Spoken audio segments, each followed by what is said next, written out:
a primeira de uma série de entrevistas do projeto Ambientalistas do Sul, realizado pela Ecoagência Solidária de Notícias Ambientais, que é um portal de notícias do Núcleo dos Ecojornalistas do Rio Grande do Sul. Através desse projeto, nós vamos registrar a trajetória de militância e atuação de pessoas que mudaram positivamente os rumos do meio ambiente nos 3 estados do Sul, Rio Grande do Sul, Santa Catarina e Paraná. Eu sou a jornalista e ambientalista Vera Mari Damian e hoje eu tenho a honra de conversar com a ambientalista, professora, militante e atual coordenadora do Núcleo dos Ecojornalistas do Rio Grande do Sul, Ilza Maria Torinho Girardi. Olá, Ilza. Olá, é uma honra, a honra é toda minha. Então, vou apresentar brevemente um currículo da Ilza, brevemente não, porque tudo que se refere a Ilza é muito grandioso, né? Então, eu vou apresentar aqui um pouquinho, depois nós vamos conversar melhor sobre a trajetória. Ilza Maria Torinho Girardi nasceu em 24 de março de 1951 em Porto Alegre, onde cresceu numa casa com pátio, galinhas, matagal e pleno convívio com o Lago Guaíba. E ali surgiu na infância o seu amor pela natureza, que ela levaria também para a vida profissional como jornalista e mais tarde como professora do curso de comunicação da Faculdade de Biblioteconomia e Comunicação da Universidade Federal do Rio Grande do Sul, onde foi a responsável pela criação da primeira disciplina de jornalismo ambiental do Brasil, ainda em 2003, que acabou sendo referência para a criação da mesma disciplina em outras universidades.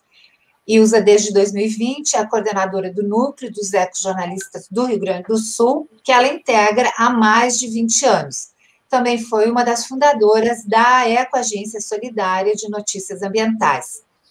A professora Ilza tem mestrado em comunicação e doutorado em ciências da comunicação, esta pela Universidade de São Paulo. É líder do grupo de pesquisas em jornalismo ambiental da URGS.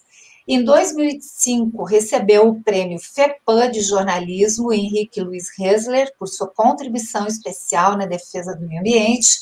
Em 2006, o prêmio José Lutzenberg, concedido pela Assembleia Legislativa do Estado do Rio Grande do Sul, e também pela Assembleia, recebeu em 2015 o prêmio Pioneiros da Ecologia, que é um reconhecimento ao trabalho realizado por ela na URGS, voltado para a formação de estudantes a partir da perspectiva ambiental. Essa trajetória a gente vai conhecer melhor agora, então, e a Ilza, como boa professora, sabe que os mestres influenciam muito para toda a vida.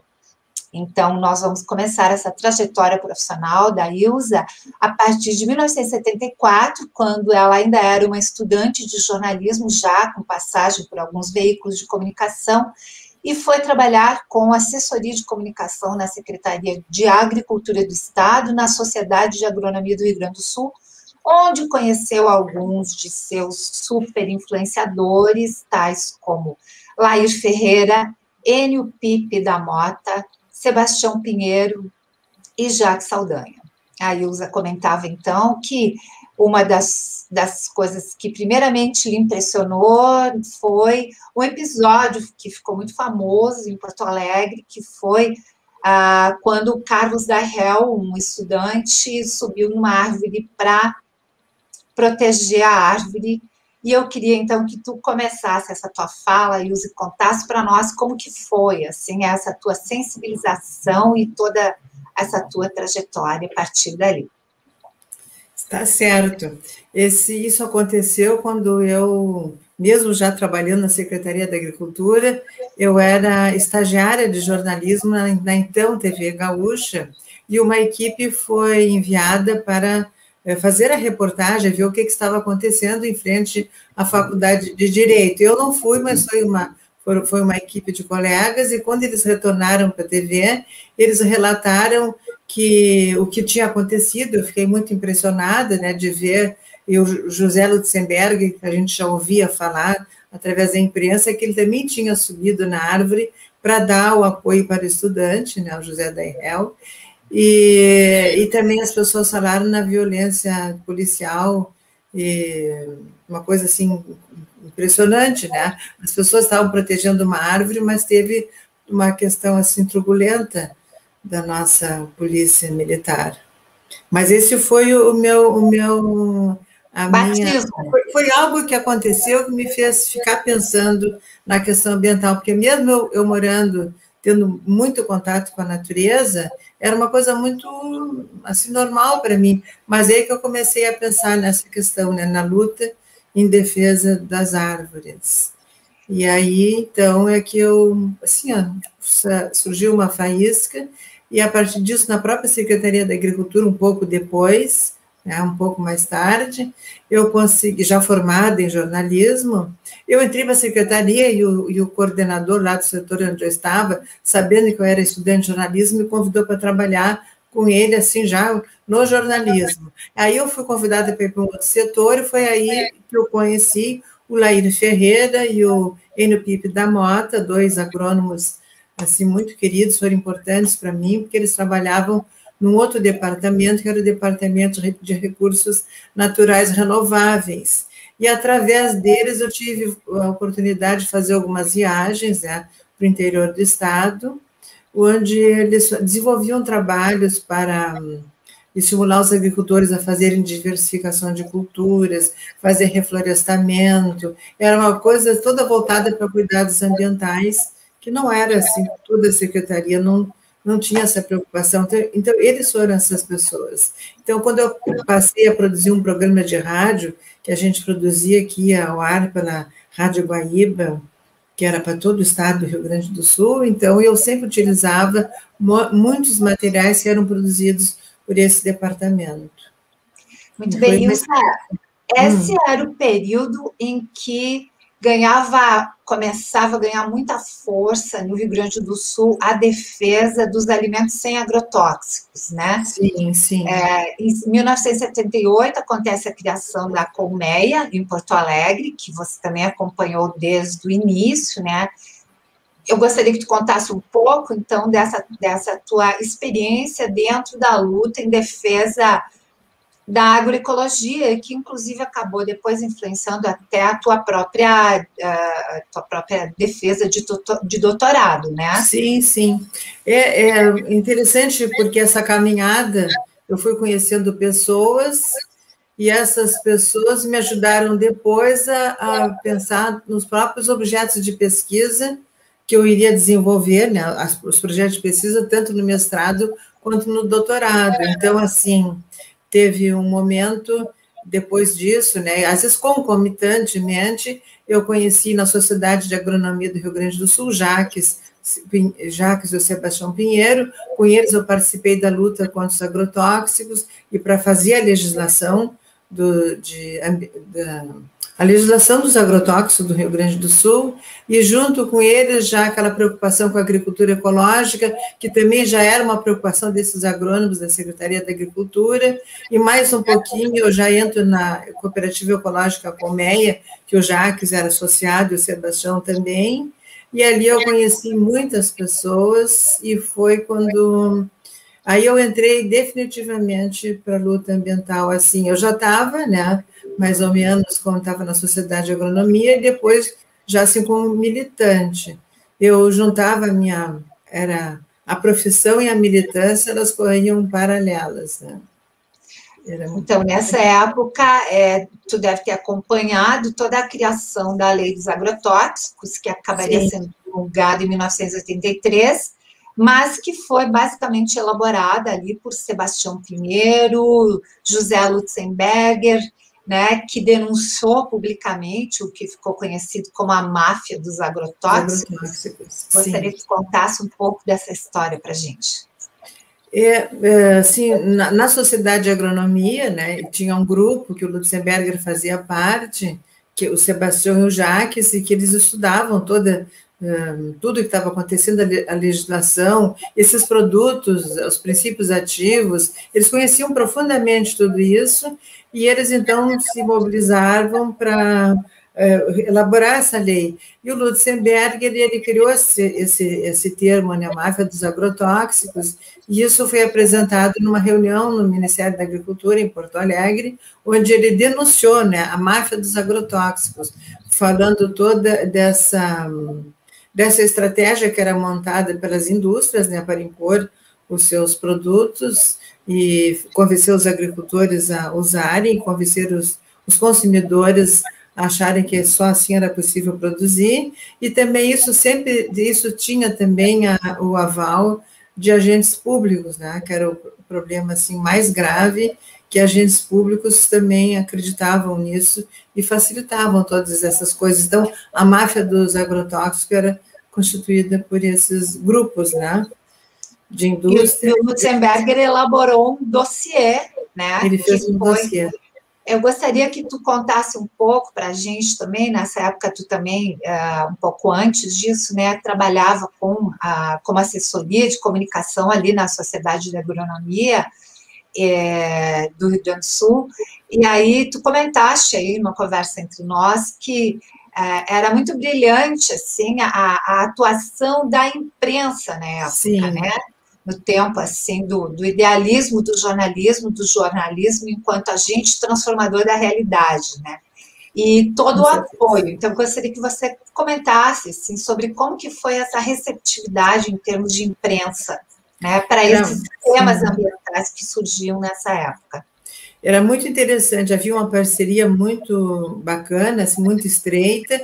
Nós contávamos com os chefes de reportagem, com os editores, para todas as denúncias que nós fazíamos. Então, eu estava ali com aquele grupo de agrônomos, a gente atuava junto, e eu fazia toda também essa mediação com a imprensa. Então, todas as pautas que eu encaminhava eram, assim, sempre elas eram atendidas, e eles faziam essa cobertura. Eu tanto ia na Sociedade de Agronomia para entrevistar agrônomos, ou participar de alguns eventos que nós realizávamos lá. Nós realizamos o primeiro curso de agricultura ecológica que teve, foi na Sociedade de Agronomia, e os jornalistas sempre juntos conosco. Assim, foi uma ação muito importante do jornalismo naquela época.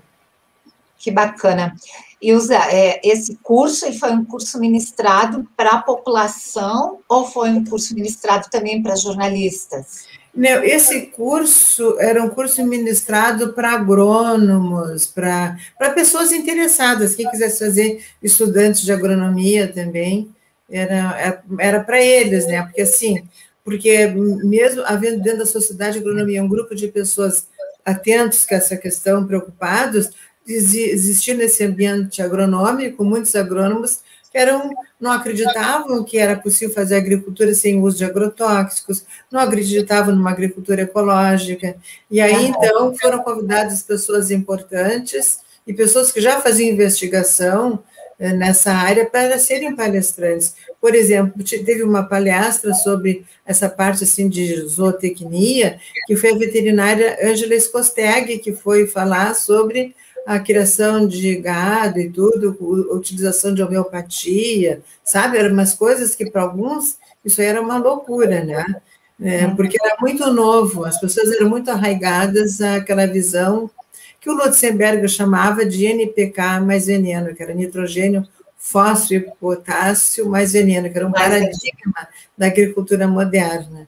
Então, qualquer coisa falada assim diferente era visto assim com um susto, sabe? Porque era uma quebra de paradigma, né?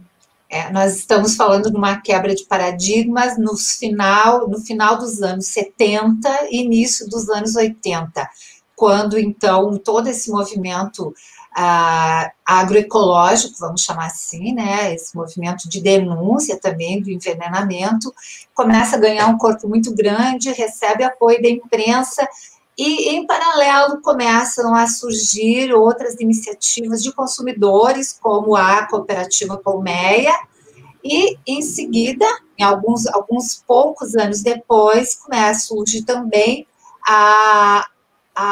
o Centro Ecológico, em 1984, né? Surge o Centro Ecológico no município de Ipê, e que pertencia, então, a Antônio Prado, né? Então, a gente pode dizer que foi no município de Antônio Prado, e esse centro ecológico, então, sob a coordenação da Maria José Guazelli, passou a disseminar também tecnologia e conhecimento para os agricultores, para atender o mercado que começava a se formar em Porto Alegre, o mercado de consumidores que começava a se formar em Porto Alegre.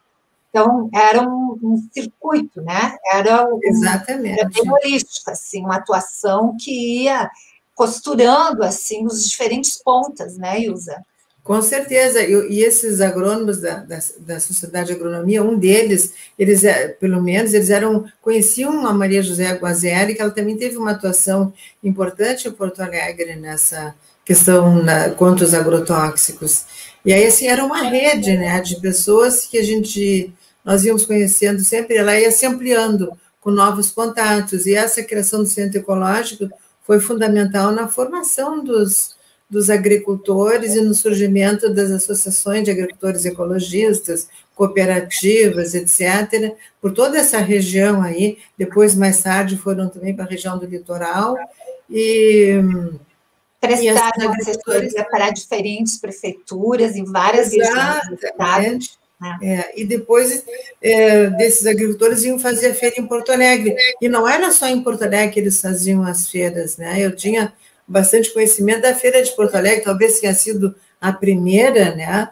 Mas aí começaram a surgir as feiras nas próprias cidades desses agricultores. E foi assim uma rede fantástica que foi criada e foi crescendo, e as pessoas trocando conhecimentos, informações, que tinham os encontros, né? Tipo dias de campo, as festas, era muito bonito tudo. Era uma cultura, né? Uma cultura ecológica surgindo.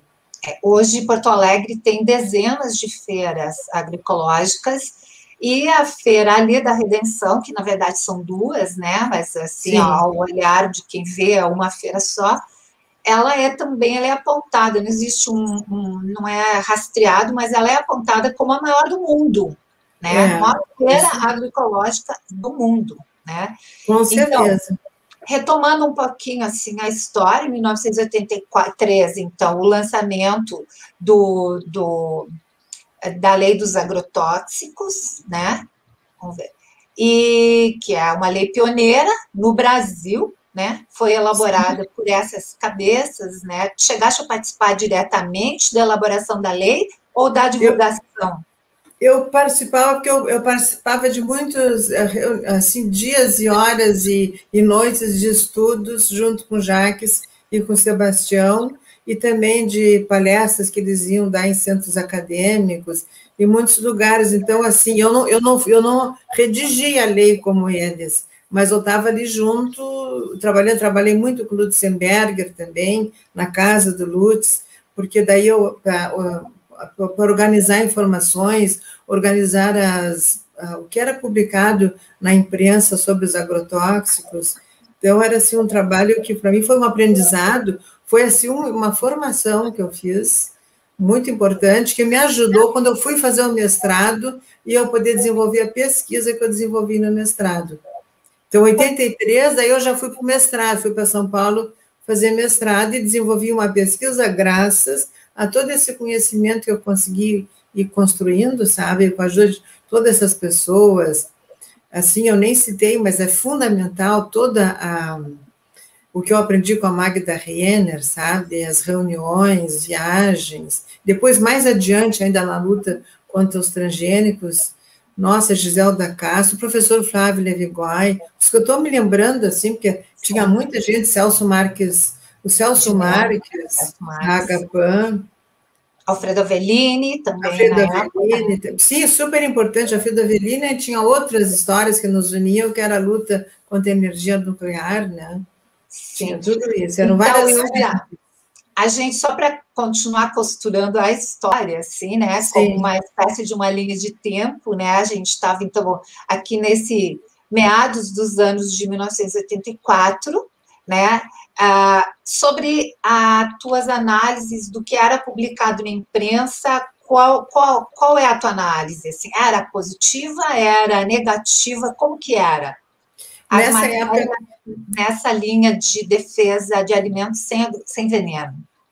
Sim, ó, nessa época que nós começamos todo esse movimento, a imprensa sempre, as publicações eram bem favoráveis à nossa luta contra os agrotóxicos. Eles davam muita voz para as pessoas, para os técnicos, os ecologistas que falavam sobre os perigos disso para a saúde. Então, nesse sentido, foi um tempo muito importante, muito bom, porque a imprensa nos ajudou naquele movimento. Depois teve uma outra época que a imprensa começou a não dar mais importância, né? São momentos, né, que a gente passa, que a imprensa aí já não dava mais tanta importância para os ecologistas, a gente pode ver um período muito longo até de nos considerarem acochatos, né?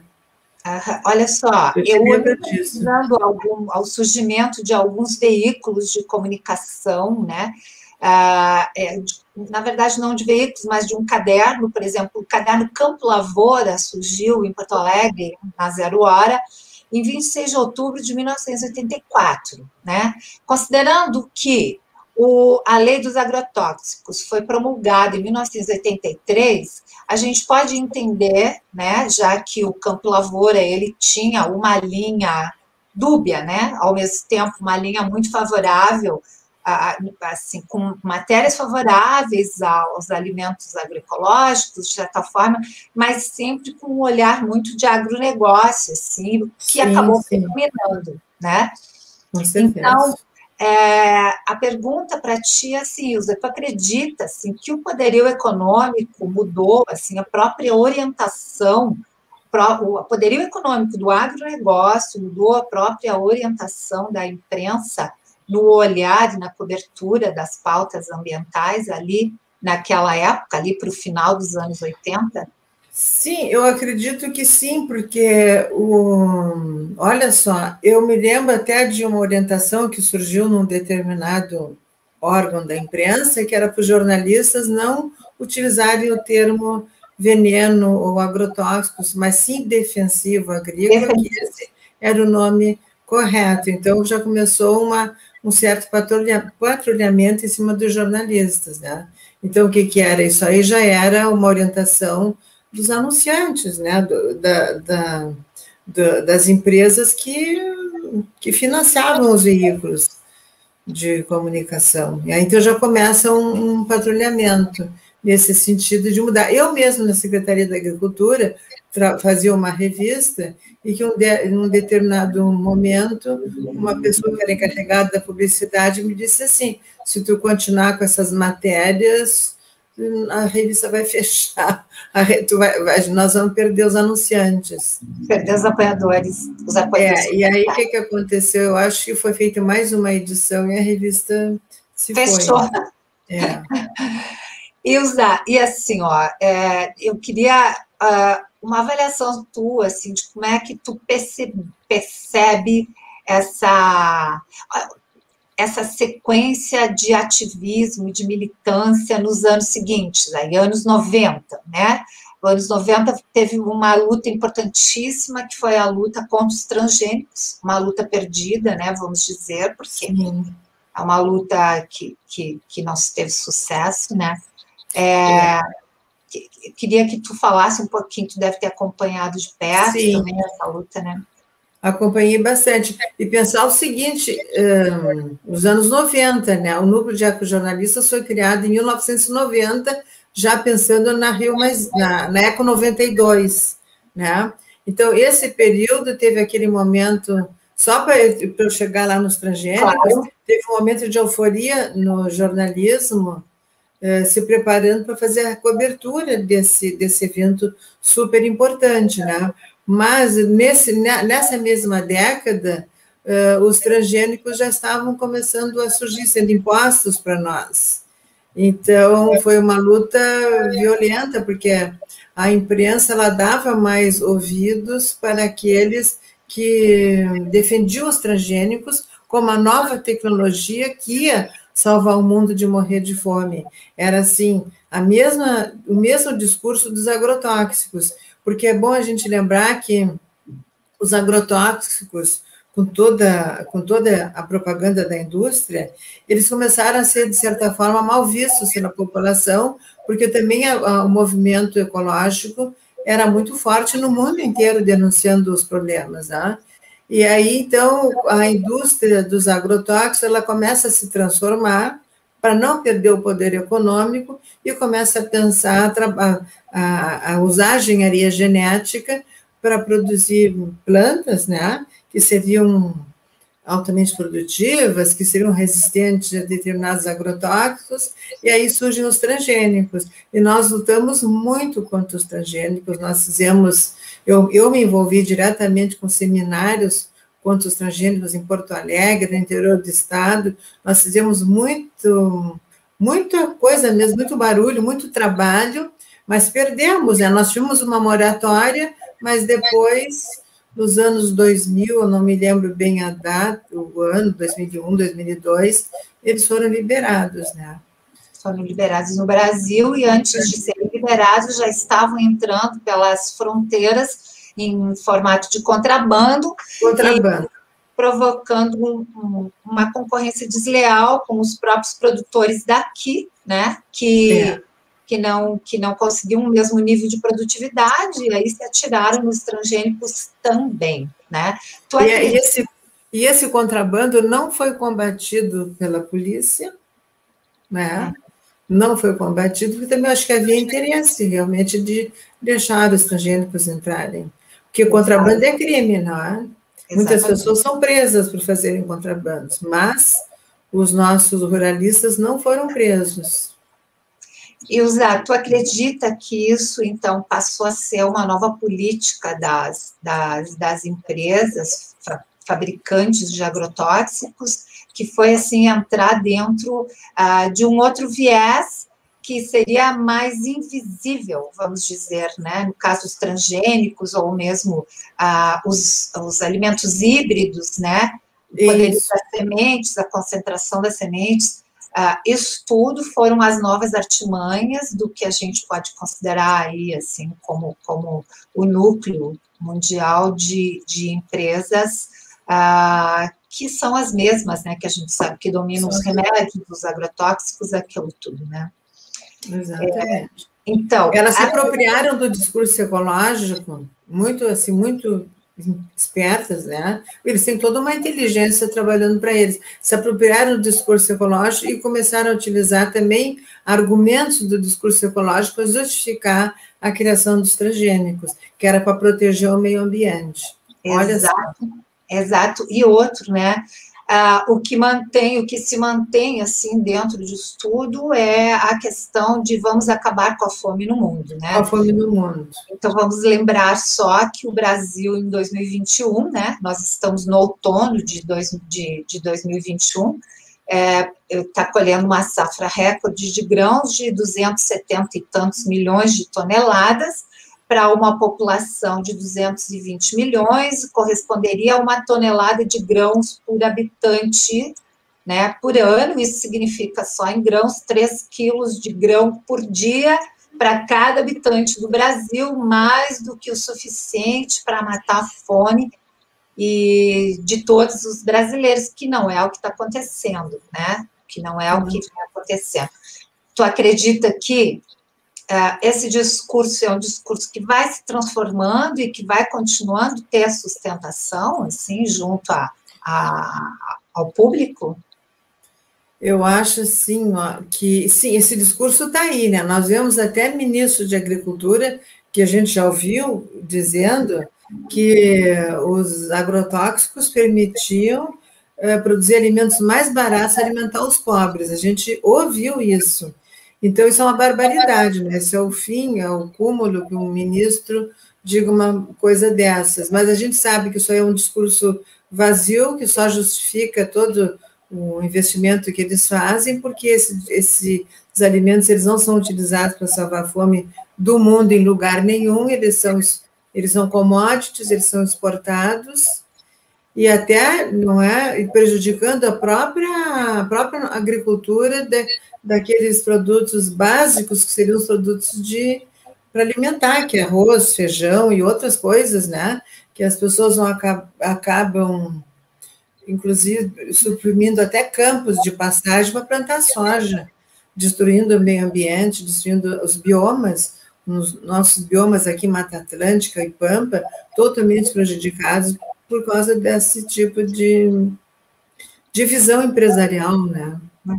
Ilza, você trouxe, nos anos 90, a criação do Núcleo dos Ecojornalistas, em 1990, os cursos elaborados pelo NEJ, né, o Núcleo dos Ecojornalistas, para outros jornalistas, para fazer a cobertura da Rio +20, né, aliás, desculpa, Rio 92.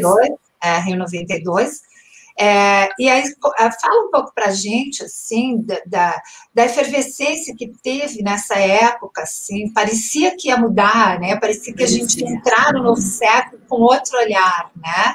Exatamente. Conta pra gente um pouco como que foi, assim, esse momento.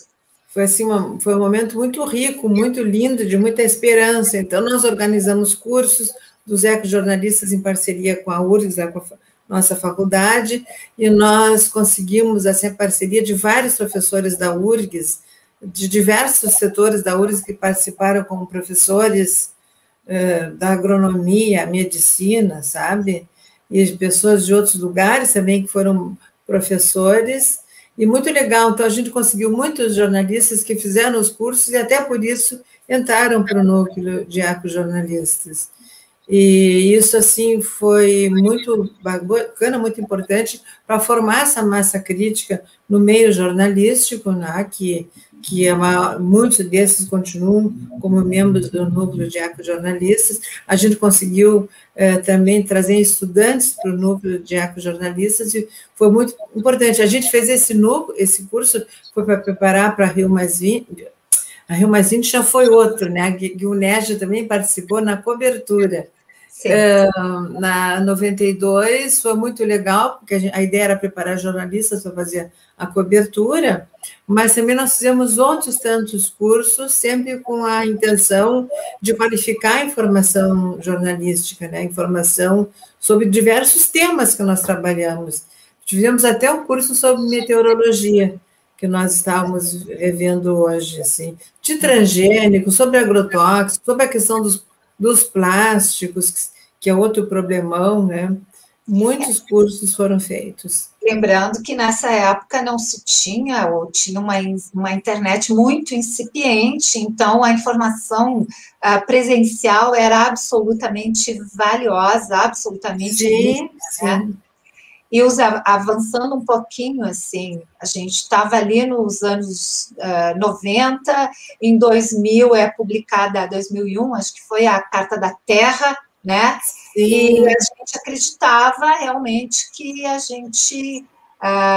que o mundo poderia viver uma transformação muito positiva. Tu acredita em que medida que se conquistou alguma transformação? Vamos supor, se não tivesse havido esse movimento todo, aonde que a gente estaria hoje?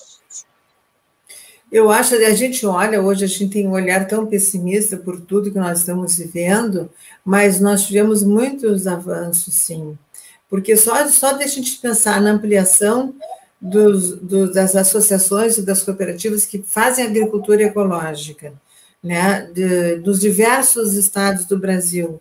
E pensar também, que eu tinha até esquecido de falar, que na Colmeia, nas feiras da Colmeia, nós recebíamos comitivas que vinham de outros países para ver a nossa experiência. Lá o Centro Ecológico recebia gente. Uma das vezes que eu fui no Centro Ecológico, tinha gente da Índia lá, fazendo estágio com eles. Então, nós tínhamos pessoas da Itália, da Suécia e de toda aqui a América do Sul que vinham conhecer a nossa experiência. Então, isso era fantástico, né? Mas isso aí, então, dava para nós uma ideia de que o mundo estava se transformando. Mas isso aí, ó, se transformou. Apesar da gente estar vivendo coisas tão horríveis hoje, nós estamos com esses grupos fazendo agroecologia ou agrofloresta em vários lugares aí, e estão vivendo disso e vivendo cada vez melhor, né, até do ponto de vista econômico. Isso aí tem um grande resultado. Nós tivemos momentos em que isso tudo foi esquecido, mas nós vamos ter que recuperar, em que a educação ambiental passou a ser um projeto ou disciplinas a serem temáticas para serem desenvolvidas nas escolas, né, nas escolas de ensino médio, ensino fundamental, e também existe uma recomendação para que essa temática seja colocada na formação superior, né? Isso aí são avanços que estão na lei. O nosso próprio curso de jornalismo da URGS, então, conseguiu fazer primeira disciplina de jornalismo ambiental, que foi em 2003, né? O curso de museologia da URGS tem uma disciplina de comunicação e educação ambiental. Eu sou professora também dessa disciplina, mas, assim, em outros lugares do país, surgiram nos cursos de jornalismo ambiental. Houve uma proliferação num determinado momento. Então, assim, essas coisas são sementes, né? Nós temos a nossa rede brasileira de jornalismo ambiental, que é um local de muitas trocas, de muita efervescência, e nós nos apoiamos uns aos outros perante tudo de ruim que está acontecendo hoje. Nós também fazemos esse apoio psicológico aos colegas pelas nossas trocas, né? Quer dizer, tem muita gente que está lutando, né? Os indígenas, aí, na luta deles pelas retomadas todas das terras indígenas. Quanto que os indígenas tiveram tanto protagonismo? Eles lutaram, né? Eles fizeram várias lutas, mas agora eles têm as próprias mídias. Isso aí é uma coisa muito bonita. E se eu pensar que esse movimento todo reflete também nas universidades com sistemas de cotas, que também tem a ver com essa questão ambiental, por exemplo, cotas para quilombolas, cotas para indígenas. Isso aí é uma coisa muito importante, né? Isso aí está assim, ó, reverberado em vários setores da sociedade, embora haja também um movimento para querer tirar tudo isso, né? Mas eu não acredito que isso vai ter retrocesso, sabe? Que na medida em que a gente vai conquistando esses espaços, a luta indígena e a luta ecológica, elas estão aí juntas, né? A luta quilombola está aí junto conosco, dos ribeirinhos, de todas essas populações, povos da floresta, nós estamos juntos, e nós somos muitos, né? Muito bem, Ilza, tu já trouxe assim um apanhado da realidade atual, né?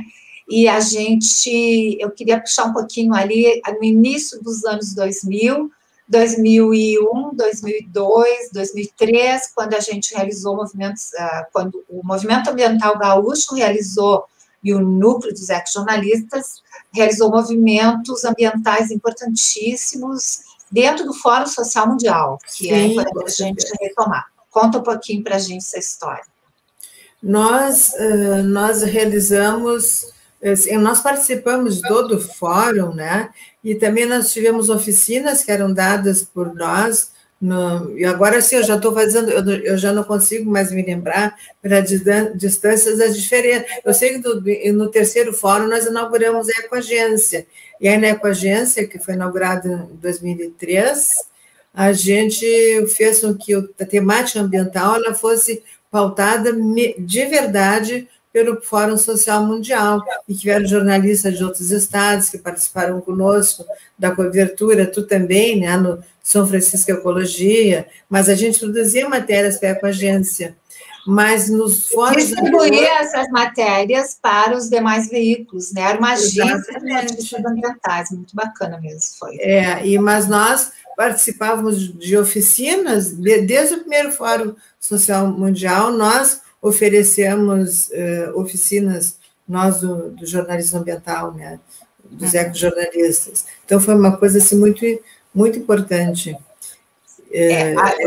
Foi a pauta ambiental entrando dentro da luta social, né, que era o Social Mundial.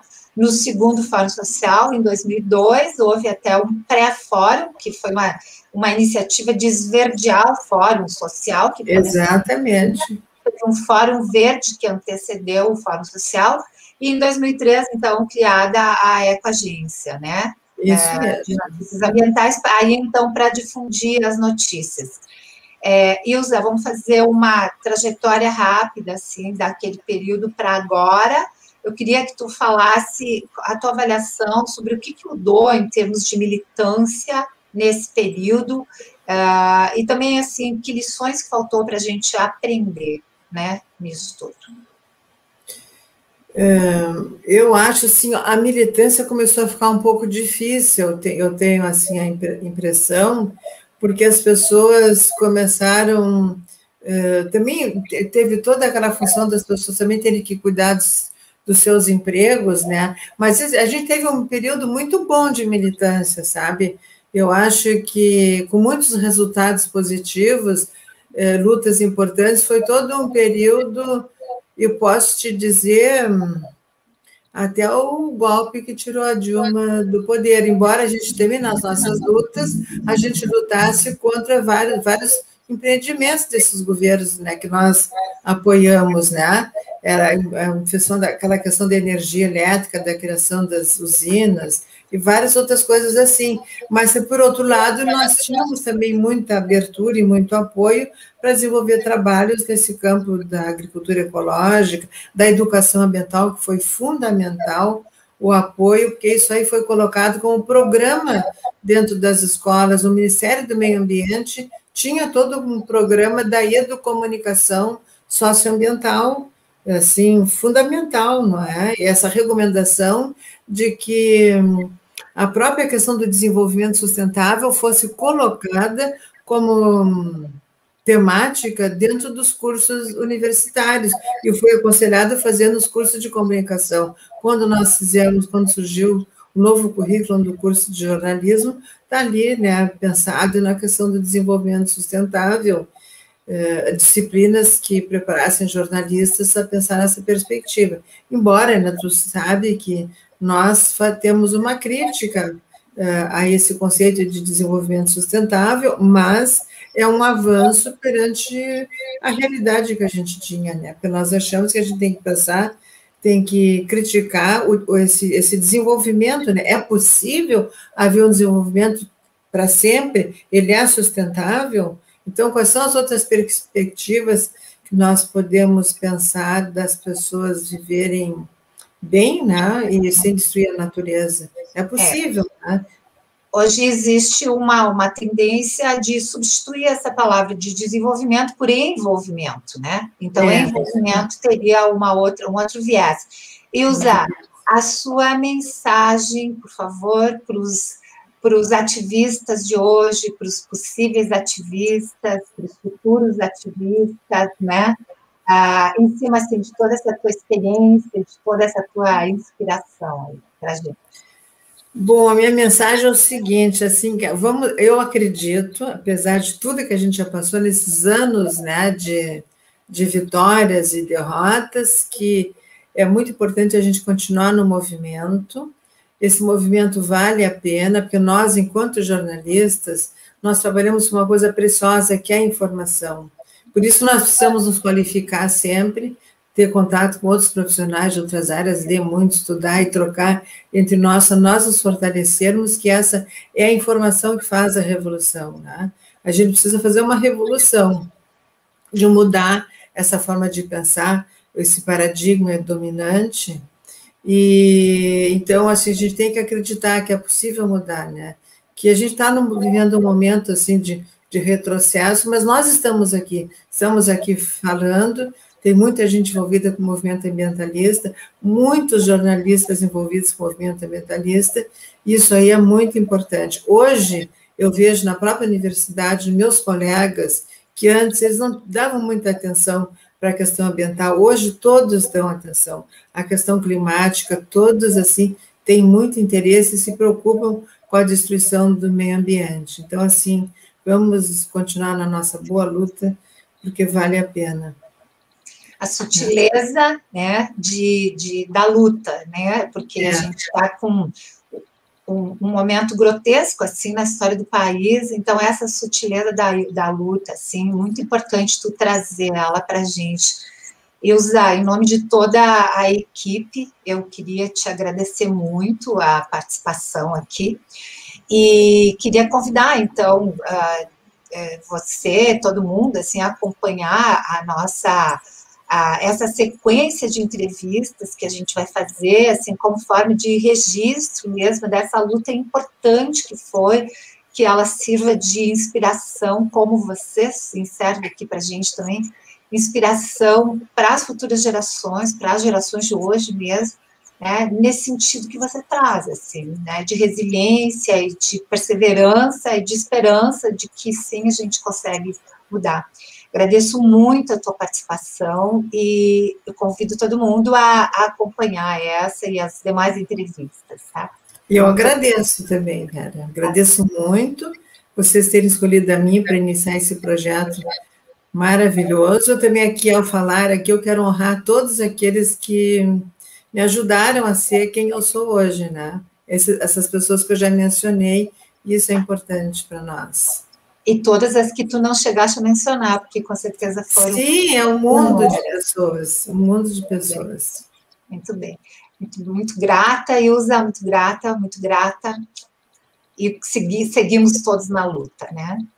Então, essa foi a Ilza Maria Torim Girardi, a nossa querida professora ambientalista inspiradora, nossa primeira entrevistada nessa série desse projeto Ambientalistas do Sul, que inicia no outono de 2021, em plena pandemia, de forma completamente online, por enquanto. Abraço a todos e continuem nos acompanhando.